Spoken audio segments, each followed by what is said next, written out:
Get the inside track on 20 top business trends for 2020 from Joel Block. Joel's insights bring Wall Street to your street so you can profit from the inside in 2020. Just text the word TREND to 72000. That's 72000 and download your free copy today. Grab your phone and get the inside track on business trends that affect you and your business. Just text the word TREND to 72000 for your copy now. This is Profit from the Inside with Joel Block. Insights to give your business the inside track. And now, here's your host, Joel Block. In times of crisis, do you worry whether or not your people are going to stand by you and stay with your company? To find out how the best companies do it and how they keep their people engaged and by their side, Gregg Ward. Gregg, how are you? I'm great. Thanks for having me on, Joel. Hey, well, nice to have you join us. So when something is going bad for a company and things are always going bad, sometimes they're going bad now, sometimes they're going bad in the future. But when things are going bad, what are things that make employees stay with a company as opposed to just run for the hills? That's a great question. And hopefully before things have hit the fan, as they say, the organization has invested in creating the kind of culture where people feel respected and trusted and not commanded and controlled all of the time.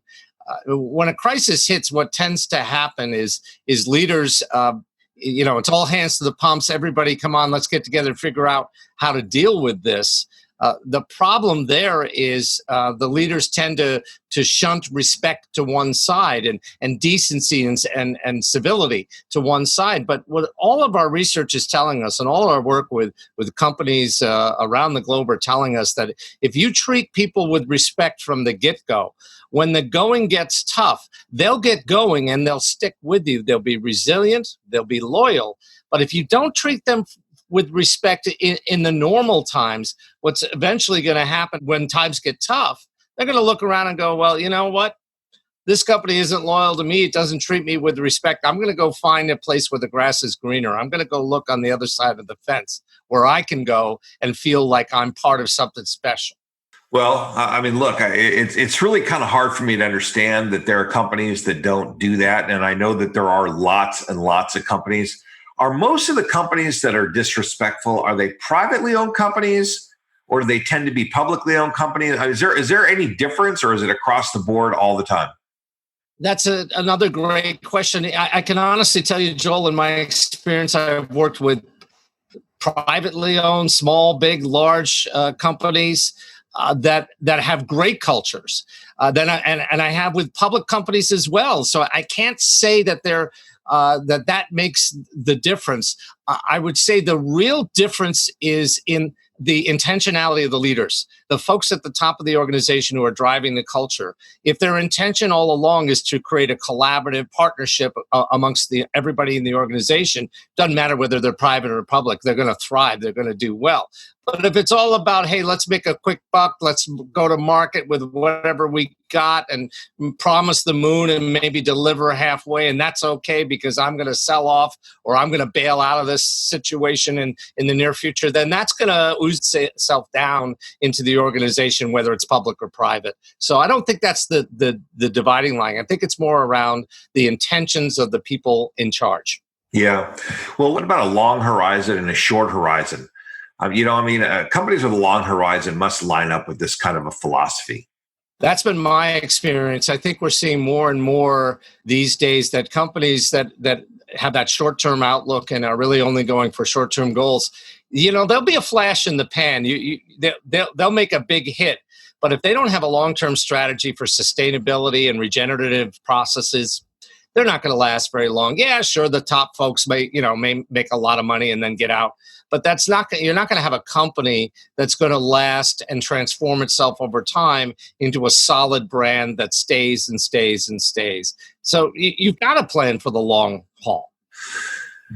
Do you find that companies that treat their employees with less than excellent respect do the same thing with other people in their world, other stakeholders like customers, vendors, shareholders? Absolutely. What we have found over and over again is if you treat your people with respect, they will treat your vendors, your customers, your community with respect as well. But if you don't, they're going to be the same way. So the old saying is, I've forgotten who started this saying, maybe it's Peter Drucker or somebody else said, you take care of your people and your people will take care of your customers. That's been our experience. But even beside what the customers do you find that leaders who don't do a good job with people don't also do a good job with all those other people? I agree. In other words, the customers, the shareholders, and other people. Yeah, you could have this charismatic, genius leader who just understands the marketplace and has positioned the products really, really beautifully well. But behind the scenes, you've got the infighting and you've got all the issues coming up, and it's just exhaustive and draining. And I don't know anybody who wants to work long-term in that kind of environment. It's just too exhausting. So I think you're right. I think, there can be a flash in the pan kind of leader, but if eventually it's going to come out that if they don't have the kind of people skills that will sustain the organization, it's not going to hold up. It's not going to keep going. So what is the formula? Is there a formula, for this sort of thing? The formula is something I call, and it's kind of trite sounding, but the 7 respectful do's, the things that any good, respectful leader would do on a daily basis, both at work and at home and in their lives, that really make a difference in terms of people feeling respected. It's as simple as saying things, Joel, like please and thank you. Instead of barking orders, say, would you please be able to do this for me? And do it genuinely. And when they do it, say, thank you. I appreciate you. That's a simple thing. Can I interrupt you for 1 second? I am terribly worried about the words please and thank you in our society. Fair enough. I'll tell you why. Alexa, do this. Alexa, do that. Do this, do this, do this, do this. And we are barking out orders at our computers. And I worry that we're going to start barking out orders to each other the same way. And I'm not kidding about this. I really wonder if Amazon could install a little something that said, Alexa, please do this instead. Because I'm telling you, it's to me, it's really a problem. I think you're right. One of the other things I've noticed is that folks who come from a command and control environment, either growing up in a household where my father was a Marine, and his when he said, do it, you did it. That was just it. There wasn't much please and thank you there, but he was a great dad. I would never take that away from him. But the old command and control style, such as people who were formerly in the military, where that's appropriate, that's fine. But in these days, without treating people with a little bit of respect, they're going to resent it.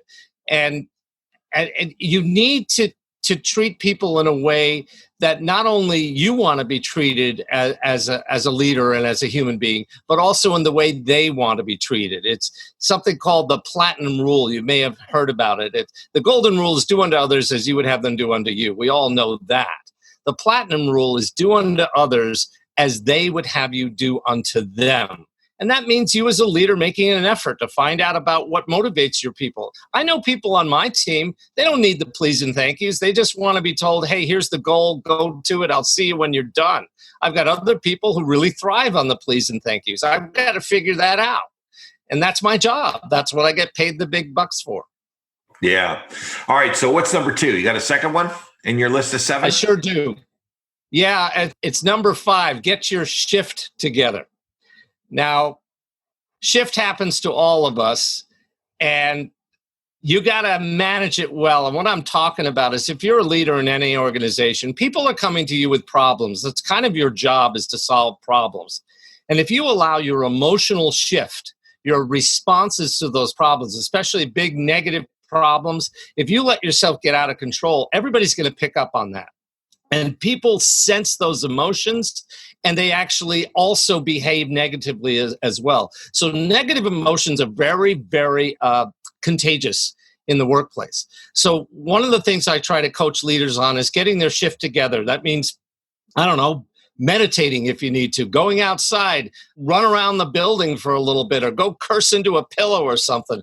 But try to manage those negative emotions so that they don't infect everybody else. What we want in our leaders is people who are calm, who are focused, who are understanding, who are good problem solvers, but aren't necessarily going to just throw their negativity all around the organization. Just sitting here listening to you, I'm sitting thinking about what leaders do I have confidence in and which leaders would you not? And if somebody was losing it, they were just absolutely losing their drawers over a problem. You're thinking this person doesn't know what to do next, and they're absolutely not going to get it right.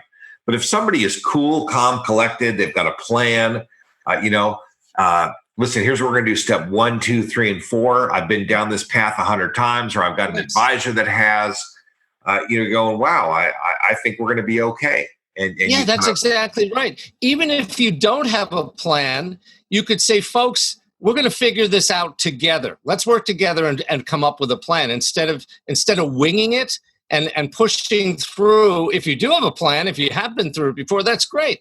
But if you don't know, admit it, acknowledge it, saying, I'm not sure how we should handle this. What do you all think? Let's see if we can come together and figure this one out. That's the sign of great leadership. What about decisiveness?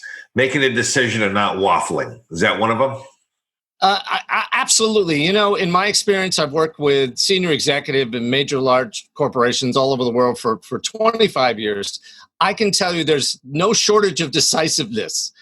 What I would often say is that sometimes leaders who are, alphas, they drive, they're problem solvers, they work quickly. Sometimes they go too fast. They're too decisive.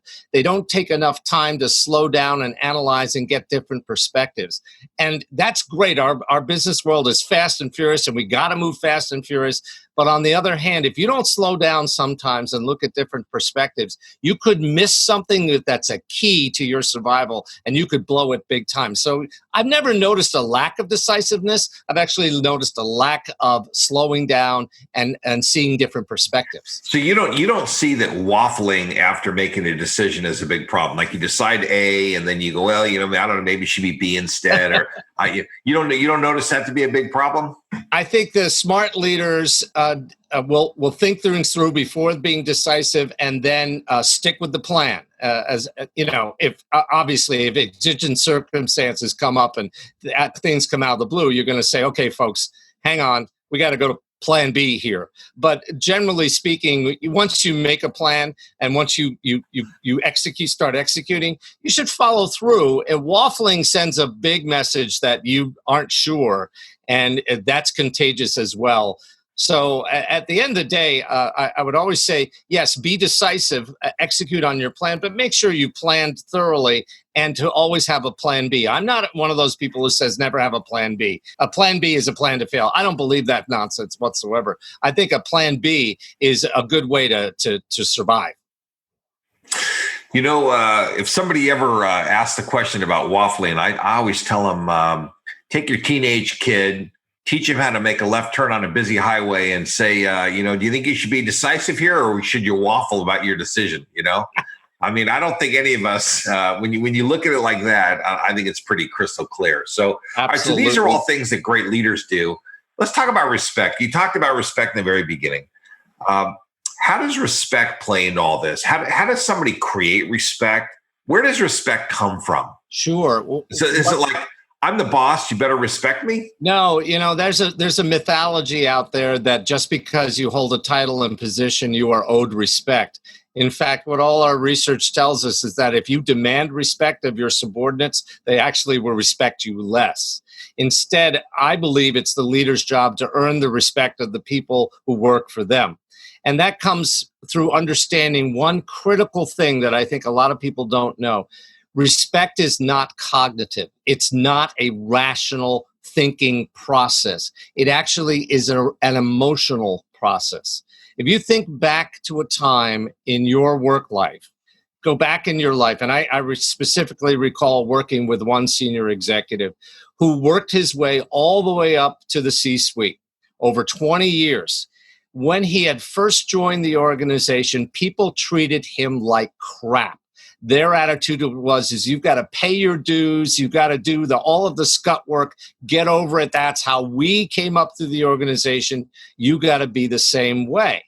Well, when he finally got to the leadership role and he had the same kind of attitude of forcing all the newbies to be, doing all the scut work and just pay their dues, well, they were bailing ship. All the great people that he had brought on board and were just saying, screw that. I don't need that. I'll go find a place where I'm treated with respect. I'm valued for what I bring to the table. So he came to me. He's like, what do I do? What am I doing wrong? This is the way I came up through the firm. This was the culture I was trained in. I said, what do you want? You want to keep your good people, or are you going to let them keep revolving door? And you know how expensive that is. He goes, I know. And so at the end of the day, what we started working on is letting go of the old paradigms that you've got to earn your keep and pay your dues and put up with all sorts of nonsense in order to be considered somebody who is going to be a leader in the firm. Instead, come from a place of respect and understand that the emotional responses you had to respect, or more importantly to disrespect, will stay with you your entire life. He remembers how he went home and talked to his brand new wife, and he said, I want to quit this place. I can't stand this place. They treat me like dirt. And she was encouraging him at that time to stick with it because they had a new family and he needed the job. Well, in many cases, people are saying, I don't have to put up with this. I bring a lot to the table. And so he had to change his paradigm. He still had the pain. 25 years after he started, he still had the pain of being disrespected in his heart. And once we explored that a little bit, he goes, gosh, I never want to put somebody through that. And I said, bingo, that's the change that needs to happen. It's just so hard for me to understand this. I mean, I know that it happens. Sure. My internal response is so different. And by the way, this is exactly the same with parenting. Yeah. Parenting's the same. I mean, if you were treated badly, like when I was at Price Waterhouse as a youngster, it was a pretty rough environment. It was a largely male-dominated environment. There were women coming in at the time. At least at the lowest levels, it was about 50-50 when I was kind of entering. But, it was like a fraternity. Yep. And they would make you pay your dues. And, it was just a rough environment, and I remember I don't like this environment. I'm not going to create this environment in my own company. Or I didn't like being parented this way. I'm not going to do it this way. Exactly. What is it? What's going on for people if they say, I didn't like it, but I'm going to do it anyway? I mean, what is going on for a person that would reach that conclusion? I think it's a sense of pride. I survived it. And the old saying, what doesn't kill me makes me stronger. It actually also adds a whole bunch of emotional scars. But at the end of the day, a lot of people who continue that kind of culture and that kind of behavior are saying to themselves, I'm tough. You should be too. So I'm going to put you through the same crap that I went through, and that'll make you tough too. And I think that's where they're coming from. But I appreciate what you said about you didn't want to create that kind of culture. So somehow you knew that just wasn't right. That wasn't healthy. And by the way, I served as a consultant to Price Waterhouse during the 90s. And it was a huge transformation right before Coopers and Lybrand bought them, basically, took them over. And I was part of the whole transformation, the global transformation of the IT group. So it was a fascinating time. To me, it's like, I think that sometimes we have to be tough with kids. We have to be tough with employees. But at the same time, it may make people stronger, but it doesn't make them better. I agree. And I think that there's kind of a balance of stronger versus better. And, we're not living in the caveman days. I don't want people to be too soft. I want them to be able to stand up on their own 2 feet, but I also want them to be able to be compassionate and good people. And it's kind of I think life's about balance, like everything else. You got to balance. So what are great companies doing? I mean, if they see if they see somebody that's like one of their managers is kind of out of whack, are they getting them coaching? Are they just terminating these people? Are they investing more in them? How are they helping people to stay on the better track, or Are companies doing a good job of this? I think the good news is that more and more we're realizing that coaching is extraordinarily helpful. There was a time where no one wanted to admit that they had an executive coach because they were afraid everybody would interpret that there's something wrong with them, that they needed to be fixed, and so on and so forth. And I think that stigma is going away nowadays. I think it's still there in some ways, but most of us who have been coached were like, thank goodness I got coaching, because it helped me change my behaviors really much more faster than I could have on my own. So I think more and more organizations are realizing how valuable coaching is. The question is, are you doing it purely to provide what's called an affirmative defense before you fire somebody, in order to go up in front of a judge and say, hey, Your Honor, we shouldn't have to be settled with this guy on a lawsuit. We did our best. And unfortunately, a lot of companies do use coaching in that regard to protect themselves. But the ones who really care about their employees, in my opinion, will always give them a shot. We'll always give them the opportunity to change it and make it better. I'm not a fan of what's called the one strike rule, the no tolerance rule. I think that's too extreme. I prefer the two strike rule. You screw up once, okay, we're gonna give you a good hard talking to. We're going to invite a coach in to work with you, and we're going to expect you to change. You screw up a second time, okay, now we're talking termination, or at least putting you on a performance improvement plan. You follow through with that kind of stuff, and if a culture really means what it says when it does that, then I think you've got a culture that really serves its leadership and everybody in the organization well. First, how often, and second, how do you deal with this problem?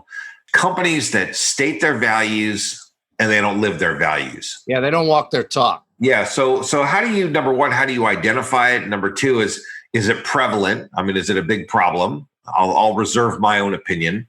And, and then what do you do? Let's talk about that for a few minutes. That's a great question. When a client approaches me and wants them to work with them, I'll be honest with you, I do a lot of research before I even get involved with them. I'll go to Glassdoor, which is a great resource for finding out what people are saying about the culture. I'll try to find people that I know, or people who work or have worked at that organization. Try to get a sense of the culture and what's going on there. Hear the stories before I even have that initial meeting with them. And then right from the get-go, when I have my first initial meeting with an organization, I'm going to say, is something up? Is that why you're calling me? Have you got a lawsuit on your hands? What's going on? Or are you trying to be more proactive? I'd like to say that companies are calling me because they want to be proactive. Unfortunately, I would say more like 70% of them are calling me because something's up. They've got a problem that they should have dealt with earlier, but they didn't. And now everybody's freaking out and they go, oh, we need help now. So, and it depends. I'll help them if I think I can make a difference. I can tell you, a couple of years ago, I got approached by a financial institution. I won't name names, but they were struggling. There was a major merger that went on, and one was a very dominant culture, and the subservient culture got rolled over, basically. And the employees and the leadership felt really, really disrespected and rolled over. And so the turnover was horrific. The complaints were horrific. The customer service was terrible. And they originally brought me in. They said, okay, help us fix our customer service. Well, after a few discussions and research, I found out that's not the problem. The customer service is not the problem. That's the symptom. Yeah, that's exactly right. And so what we did is I went directly to the CEO and I said, I need a private closed-door conversation with you. I said, here's what I think is going on here. You guys haven't dealt with your issues, which is people feeling disrespected over the course of the merger. Are you willing to openly discuss those issues? It took him a long time of breathing and focusing. And finally, he said, it's going to be rough, isn't it? And I said, yeah, you want to save this organization? It's going to be rough, but it's going to be worth it. And he's finally said, okay. And I said, now, who can you get on your C-suite team who's going to be aligned with you in this? Because I know some of them are not going to like this whatsoever because people are complaining about them. He said, okay, we'll assemble the team of people who are aligned with me on this. Took us a long time. It took us longer than I thought it would, but we started having those conversations. You could hear pins drop at first, but eventually we started having those conversations. We started talking about respect and changing the culture across the board. It took a lot of effort. People left. People were upset. There were tears. There was anger, frustration. But I think over time we were able to turn the corner. And if it hadn't been for the CEO and a few of his direct reports who said, yes, let's do this, it would have never happened. Well, first of all, in a merger and acquisition situation, there is no such thing as a merger. You know that, no, right? No, sir. Never happens. There are only acquisitions. Yep. Yep. And I guess that, but now you got to meld two different cultures together. And that is a big problem. Right. But one's going to survive, one's not going to survive. And there's going to be turnover. And I would imagine probably a good idea to talk to an advisor on that topic, somebody like yourself, before the merger happens, exactly. Not after it's too late, to kind of start doing some pre get together, I don't know, work, whatever that looks like. I've been involved with mergers where it made perfect sense on paper. The numbers penciled out. It looked great on paper, but the cultures were so radically different from each other that they couldn't do it. It couldn't work. And all the numbers people are like, look at those numbers. It's going to be great, without even thinking for 1 minute about getting people to work together who have never worked together before. I wish I had more companies coming to me to say, hey, we're going into a merger. What can we do to ensure our cultures merge well? I don't get that. It's usually after the fact, and they realize so often people just forget that business is not about money and numbers. Business is about people, and people make money. Exactly. And it really, it's kind of what it is. And that's the inside track to this whole deal. And this whole podcast is about the inside track. The inside track to, you're talking about respect and getting along and delivering good service and all the other things. And if people are miserable on the inside, then it's going to radiate on the outside. I mean, that's the inside track to this, and how to solve these problems and how to get in front of these kinds of things. So, and do you mind if I add something, Joel? Yeah. I love your metaphor of the inside track. I think it's right on target. And people often say to me, as my work is in respect and what I call respectful leadership. I've written a book about it, and I do workshops and programs and coaching about respect. And at the beginning, people always say to me, oh, you just want me to be nice. And the answer is no, it's not about being nice. It's about treating people in a way that they perceive as respectful. You can be very direct and give somebody some very good direct feedback in a way that no one would say is being nice, but they would say it was being respectful. And that's the key difference. You could be nice all you want, and people may not respect you for it. But if you treat people with respect in the way they want to be treated, even if you're blunt and to the point, they will get it and they will respect you in return. That's the difference. Well, so a couple things. One, we didn't really talk about what it means to deliver something in a respectful way, which you said is not necessarily a nice way, and we don't have to teach people how to not be nice and respectful. The art of doing that is that's a special thing. But I'll tell you, for example, I like to fool around, joke around, but I never make fun of people for things that they can't help. Like if they comb their hair funny, that's fine. But if they don't have any hair because their hair doesn't grow, I would never, ever make fun of a person for something that isn't their fault. Right. And that's kind of where I personally draw the line. Now, there still could be people that get all bent out of shape about things. But to me, being nice and respectful is making sure you don't cross a boundary. But the one thing I heard you say just now is that it's not what I deliver, it's what they receive. Correct. How do you deliver feedback, or how do you give instruction, or how do you set goals in ways that people can hear it? I think you're right on target when you say you don't want to cross that line with somebody and make fun of or attack something that they can't help. So instead, you want to talk about what they're good at, go for their strengths, and if they need to improve upon something, that's fine. You could say, look, here's where I think you can improve. I think you have the understanding and knowledge of this to make a difference here. Go for it. Let's go. And you can be very blunt and direct about that. But when you get into personal attacks and calling people stupid, or they don't understand and they never will, and all that kind of belittling kind of stuff, that's unnecessary. And people will shut down. They're not going to listen to you then. Yeah. Well, to me, not only are they not going to listen, but it says a lot about you as a person, that you're just not a high level, high quality person. Because I don't think that high level, high quality people do those things. And I agree with you. Unfortunately, we got a lot of people in leadership roles who don't care about that stuff. And they just are so focused on my way or the highway that they kind of go, well, why are people not doing things? Why are people leaving? Why am I losing my best people? Well, because you're not listening to them. You're not treating them in a way that they feel respected. And let's wind down one last topic.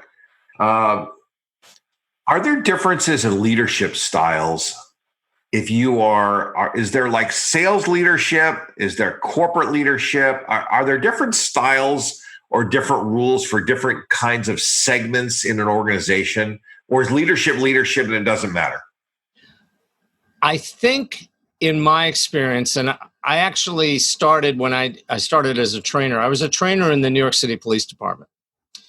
And one of the things I very quickly realized that if cops treated people with respect, including cops who reported them, sergeants, lieutenants, captains, that they treated their people with respect and they treated the public with respect, even hardened criminals, treat them with a modicum of respect. What generally happens, you get more cooperation, you get more resilience, you get more loyalty. So I think leadership boils down to you either treat people with respect or you don't. And I think it's as simple as that. I don't think it matters if you're in sales, in accounting, in marketing. I don't think it matters. I think it fundamentally is your worldview. Do I treat people with respect, no matter who they are, and in a way they want to be treated, or don't? And you know what? There are plenty of leaders out there who have been very successful for themselves and maybe for their companies by treating people like crap. Yeah, I will never say that there aren't people who aren't successful with that leadership style. It's not a style I want to work with, and it's certainly not a style I want to give. And all the research is telling us that more and more people are becoming less tolerant of that kind of leadership style, that what we call command and control, do as I say because I'm your boss, or carrot and stick. Do as I say and meet the goal, you'll get rewarded. But if you don't, you're going to get punished. Those two leadership styles, I think, are passé. I think they're gone. They're still out there. We still experience them, but I don't think they're nearly as effective anymore as people think they are. And that's the inside track on how to run a respectful organization with lots of loyalty. And Gregg, thank you very much for being a guest on the show. Really appreciate you being here today and sharing your insights. Thank you very much for having me on and for giving me the opportunity. I really appreciate it. Glad to have you. Well, listen, we'll stay in touch. Thank you. You've been listening to Profit from the Inside with Joel Block. For more insights and to learn more, visit joelblock.com.